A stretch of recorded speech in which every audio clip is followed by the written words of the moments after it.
अगर pot taxi Haridwar की भूमि पर चलानी है तो यह वैकल्पिक मार्ग से उचित मार्ग कोई सा नहीं। 1913 के अंदर यह स्कूल का निर्माण हुआ था। 1913, ये देखिए 1913 के अंदर यहाँ पर ट्रेन। नमस्कार, आप देख रहे हैं एबी वॉइस न्यूज। मैं संजय बंसल आज खड़ा हुआ हूँ भागीरथ बिंदु पर। आप देख रहे हैं मेरे पीछे ये भागीरथ बिंदु है, जो कि ये तो गंगा जी का जो जल आ रहा है सीधा गोमुख से यहाँ पर आ रहा है। बीच में इसमें कोई भी किसी भी प्रकार का अवरोध नहीं है, कोई भी किसी प्रकार का डैम नहीं है। ये इसे इसीलिए भागीरथ बिंदु कहा जाता है। इसके बाद जो ये गंगा जी का जो पवित्र जल जो यहाँ से चल करके जा रहा है, वो यहाँ से सीधा कई घाटों से होते हुए सर्वानंद घाट भी इसमें बीच में पड़ता है। और फिर मैं आपको ये दिखाता हूँ कि ये यहाँ से जाता है फिर सीधा हर की पौड़ी, और हर की पौड़ी से होते हुए फिर ये अनेक डैमों की तरफ चला जाता है। अब हम यहाँ पे जिसलिए आए हैं, जो हमारा मेन मकसद है यहाँ पे आने का, वो ये है कि जो शहर के अंदर एक पॉट टैक्सी जो कि सरकार द्वारा चलाई जानी है, उसका बड़ा विरोध हो रहा है। उसके सही मायने में तो उसके रूट का विरोध हो रहा है। और उसके जो रूट का विरोध इसलिए हो रहा है क्योंकि वो शहर के बीचों बीच से जा रही है, जिसमें कि बहुत सारी दुकानें उसके जो है चपेट में आ रही है। बहुत सारे मकान ऐसे हैं, पुराने मकान हैं, बहुत बड़ी बड़ी दुकानें हैं, प्रतिष्ठान है, लोगों के होटल आ रहे हैं, जिसके कारण जो है विरोध हो रहा है। अब मैं आपको बताना चाहूंगा कि यहाँ पर जो पॉट टैक्सी का जो एक वैकल्पिक रूट है वो यहाँ पर बन सकता है। और आप मेरे पीछे देख सकते हैं कि ये एक ट्रैक जा रहा है, रेलवे ट्रैक है। ये रेलवे ट्रैक मैं आपको दिखा रहा हूँ। ये रेलवे ट्रैक अंग्रेजों के जमाने का बना हुआ है। यहाँ पे बहुत समय पहले ट्रेन चला करती थी, रेलगाड़ी चला करती थी, जिसमें अनेकों तमाम अंग्रेज अफसर भी घुमा करते थे। आने वाले तीर्थ श्रद्धालु यहाँ पे जो है घुमा करते थे। फूलों की घाटी यहाँ पे बीच में पड़ती थी, उसका सब आनंद लेते हुए और माँ गंगा के दर्शन करते हुए यहाँ पे जो है आने वाले तीर्थ श्रद्धालु घुमा करते थे।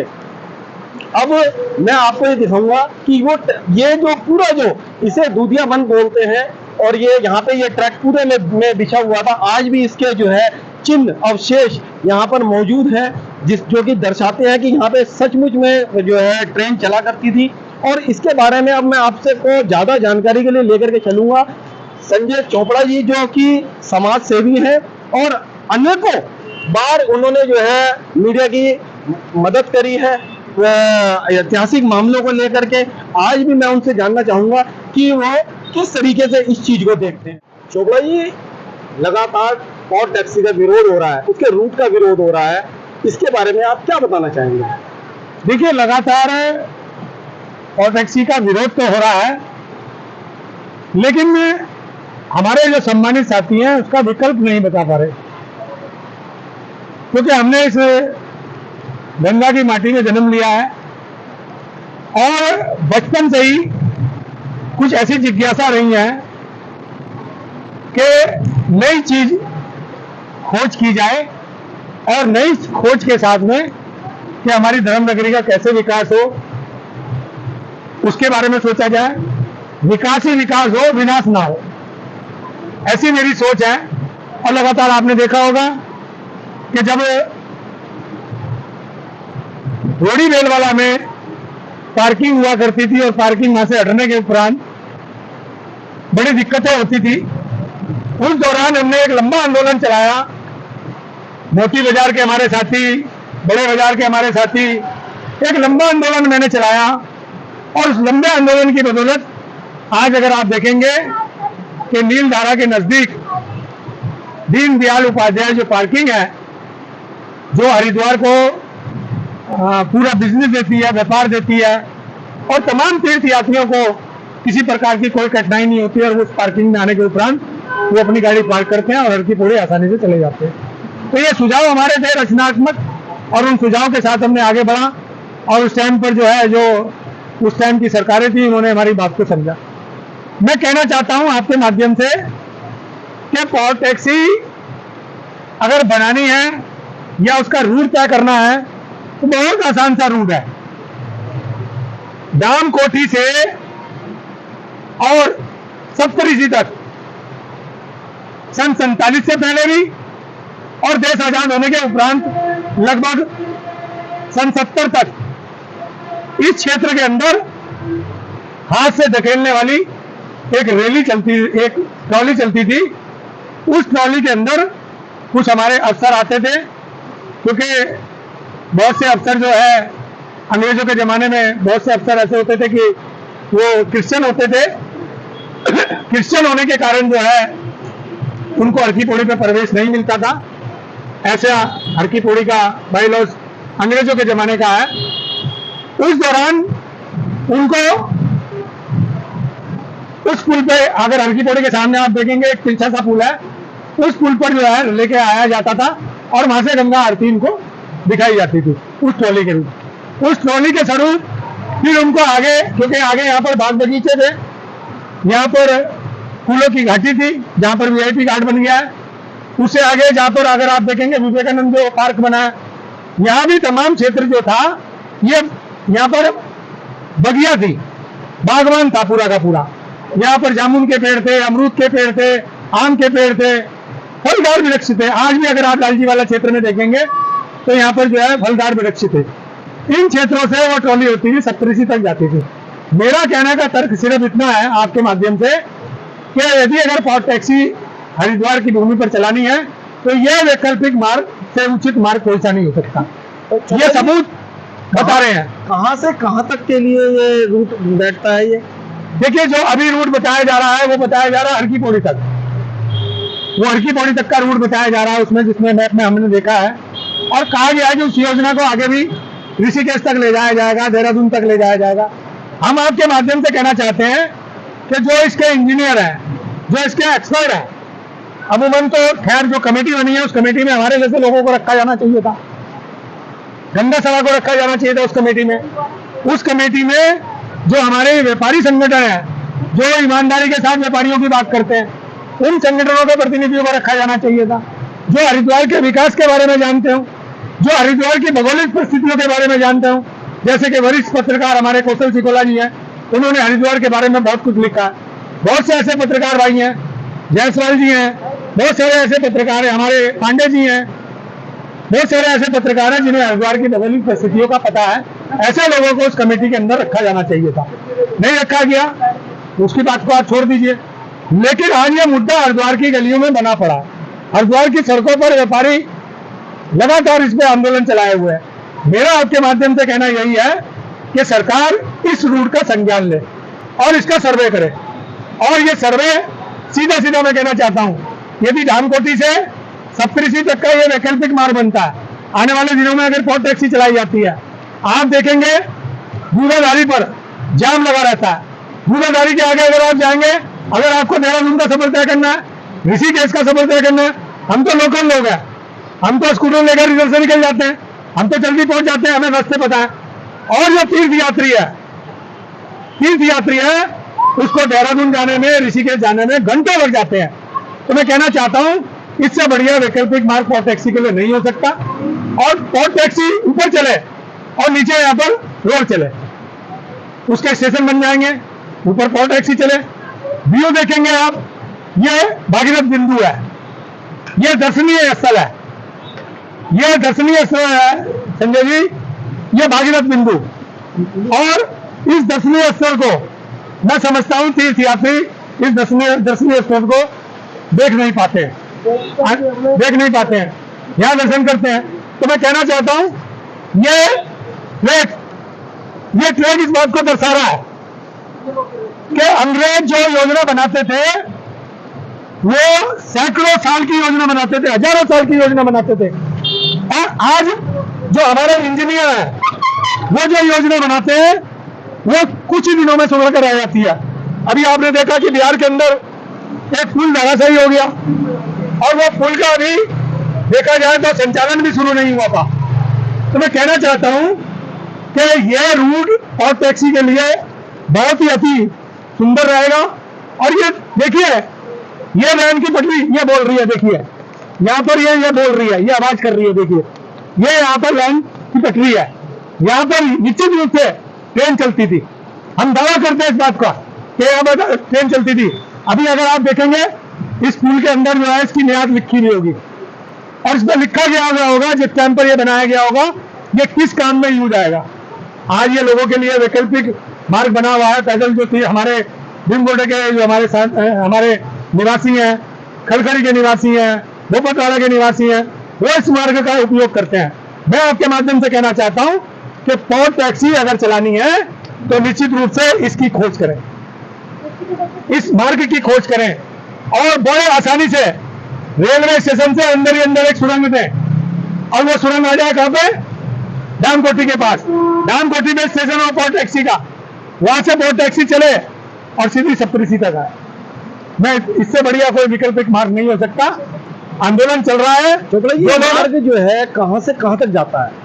ये मार्ग डामकोटी पे, अगर आप मेरे साथ अभी चलेंगे मैं आपको डामकोटी पे भी इसके अवशेष दिखाऊंगा। आप पुराना चमकाने टापू का डाम देखेंगे, उसके ऊपर से ये भी गुजरता था। वहां भी आपको जो है ट्रैक मिलेगा अभी। और अभी आपने देखा होगा कि गंगा सूखी थी, जब हरिद्वार में गंगा सूखी थी ये ट्रैक मिला था पूरा का पूरा, और लोग कह रहे थे यहाँ पर जो ट्रेन चलती थी, तो मैंने कहा था ट्रेन नहीं, यहाँ पर ट्रॉली चलती थी। यहाँ पर जो हमारे जो अफसर थे, वो अफसर जो अंग्रेजी हुकूमत के दौरान जो हमारे अफसरान थे, वो अफसरान ट्रॉली के रूप में इसको वैकल्पिक के रूप में गुजरे।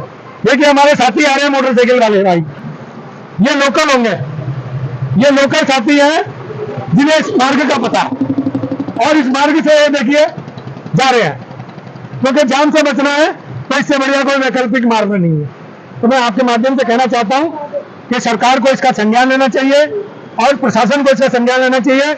यह मार्ग पॉड टैक्सी के लिए एक सुगम मार्ग होगा, एक वैकल्पिक मार्ग होगा और किसी को किसी प्रकार की कोई परेशानी नहीं होगी। अब मैं कहना चाहता हूं आपके माध्यम से, जब राजाजी नेशनल पार्क में ट्रेन चल सकती है हर्रावाला से होकर और तमाम क्षेत्रों से जो है ट्रेन गुजरती है, बोईवाला से होते हुए, कांसरों के जंगल से होते हुए देहरादून तक पहुंची है, हर्रावाला तक पहुंचती है, जब उस रास्ते से ट्रेन चल सकती है तो भैया ये हील बाईपास क्यों नहीं खुल सकता?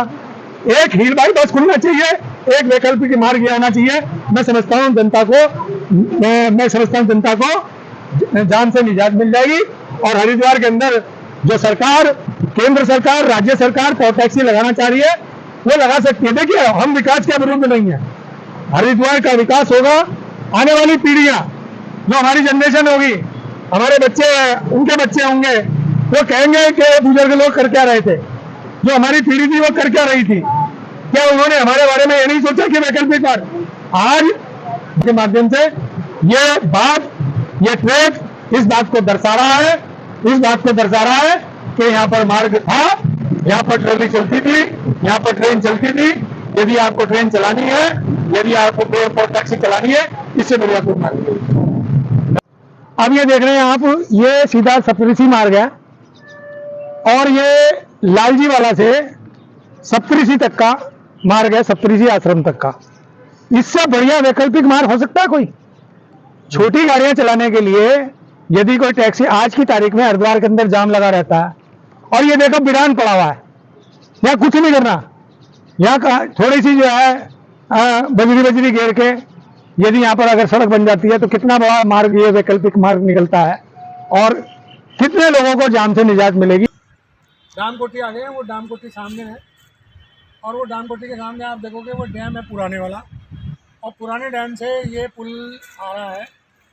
इस पुल का उपयोग उस ट्रॉली जब चलती थी यहाँ से हर की पौड़ी के लिए या सप्तऋषि के लिए, इस पुल से इस मार्ग तक ये जो आप देख रहे हैं खंबे, ये जो बाढ़ है, मतलब उसको कहेंगे, ये जो रोकथाम है, ये रोकथाम साफ दर्शा रही है।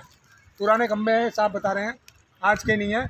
और इसके किनारे से एक पट्टी हुआ करती थी, और पट्टी क्योंकि टूरिस्ट बंगला भी का जो निर्माण है वो भी बाद में हुआ, और ये पूरी पट्टी है इस तरीके से जो है अपना क्या कहते हैं, ललतारो पुल से होती हुई, ललतारो पुल से विष्णु घाट, विष्णु घाट से गऊ घाट, गऊ घाट से फिर आगे चल के अपना जो है जहाँ VIP घाट बन गया, वहाँ फूलों की घाटी हुआ करती थी।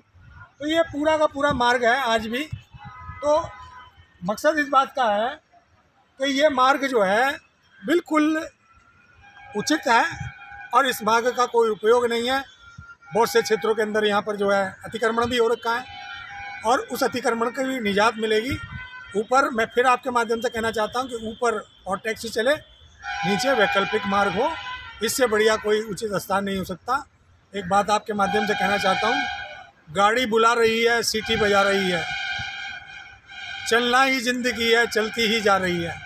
जहाँ मोदी जी ने वंदे भारत जैसी ट्रेनों का निर्माण किया, जो अभी हमें सौगात इस उत्तराखंड से दी है, निश्चित रूप से मैं समझता हूँ कि आने वाले दिनों में यदि और टैक्सी को लाना है और उचित प्रबंधनों के साथ लाना है, तो मैं समझता हूँ इससे बढ़िया कोई मार्ग नहीं हो सकता। क्योंकि शहरी क्षेत्र हमारा जो है वो बहुत सीमित है, क्योंकि इधर मनसा देवी है, इधर गंगा जी है, बीच में सीमित हरिद्वार है। बहुत सकरा बोल सकते हैं क्षेत्र को, बहुत उसमें जो चौड़ीकरण अगर आप देखेंगे तो बहुत कम है उसका।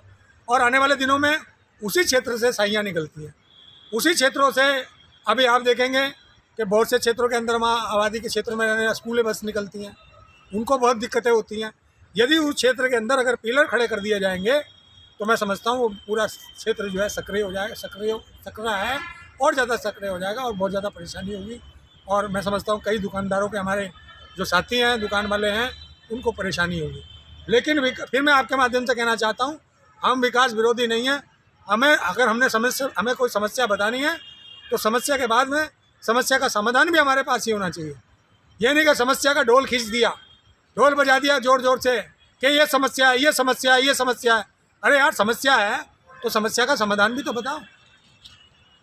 मेरा अपना नेचर ये है कि मैं अधिकारियों के पास या सरकार के पास में कोई समस्या लेकर जाता हूँ तो समाधान भी लेकर जाता हूँ।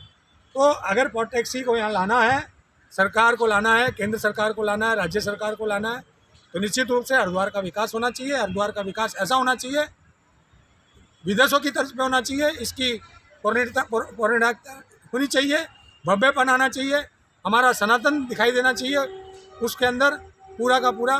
तो मैं तो कहना चाहता हूँ कि आपके माध्यम से कि पूर्व में कहा गया था सरकार की ओर से कि हरिद्वार को भगवे स्वरूप दिया जाएगा, तो ये पॉट टैक्सी अगर आती है तो उसको भी भगवे स्वरूप दिया जाए, भगवे रंग की हो, क्योंकि हमारे शौर्य का प्रतीक क्या है, भगवा।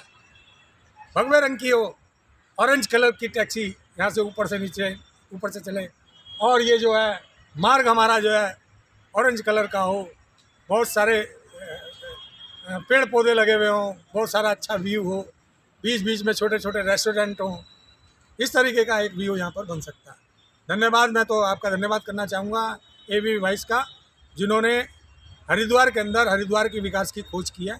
समझता हूँ आने वाले दिनों में आप एक नई सोच के साथ, एक नई खोज के साथ फिर जनता के बीच में आएंगे। धन्यवाद।